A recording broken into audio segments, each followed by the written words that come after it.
నమస్కారం. ఆంధ్రప్రదేశ్ బ్రాహ్మణ సేవా సంఘ సమాఖ్య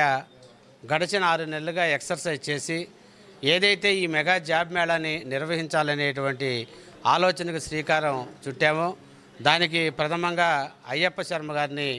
కన్వీనర్గా ఎంచుకోవటం, వారు గడిచినటువంటి 10-12 సంవత్సరాలుగా భారీ జాబ్ మేళాలు నిర్వహించేటువంటి పరిస్థితుల్ని ఆయన నిర్వహించిన సందర్భాలను చూసి వారిని దీన్ని కన్వీనర్గా ఎంచుకోవడం జరిగింది. ఇది ఆంధ్రప్రదేశ్లో ఉన్నటువంటి దాదాపుగా 2,500-3,000 మంది బ్రాహ్మణ నిరుద్యోగ యువకులకి ఉపాధి అవకాశాలు కల్పించాలి అనేటువంటి దృఢ సంకల్పంతో మరి భారీ వ్యయమైనప్పటికీ కూడా మా సమాఖ్యకు సంబంధించినటువంటి నాయకులందరూ కూడా దీన్ని ఆర్థిక భారాన్ని మోస్తూ ఈ కార్యక్రమాన్ని హిందూ కాలేజీ ఆఫ్ ఫార్మసీ వారిని అడిగిన వెంటనే కాలేజీ యాజమాన్యం కూడా మరి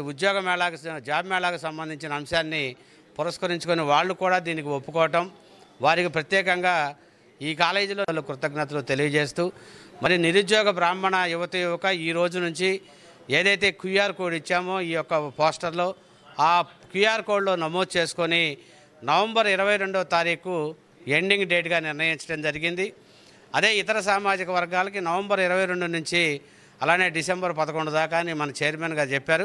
దాన్ని కొనసాగిస్తూ మరి బ్రాహ్మణ నిరుద్యోగ యువకులందరూ ఈ క్యూఆర్ కోడ్లో నమోదై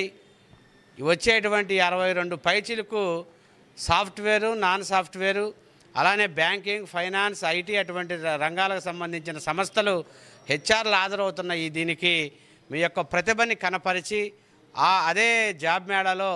మరి ఉద్యోగాన్ని పొంది మీ కుటుంబాలకు బాసటగా నిలవాలని ఈ కార్యక్రమాన్ని ఏర్పాటు చేయడం జరిగింది. ప్రతి నిరుద్యోగి కూడా బ్రాహ్మణ నిరుద్యోగులందరూ దీంట్లో ఎన్రోల్ కావాలని ఇవాళ వాళ్ళని విజ్ఞప్తి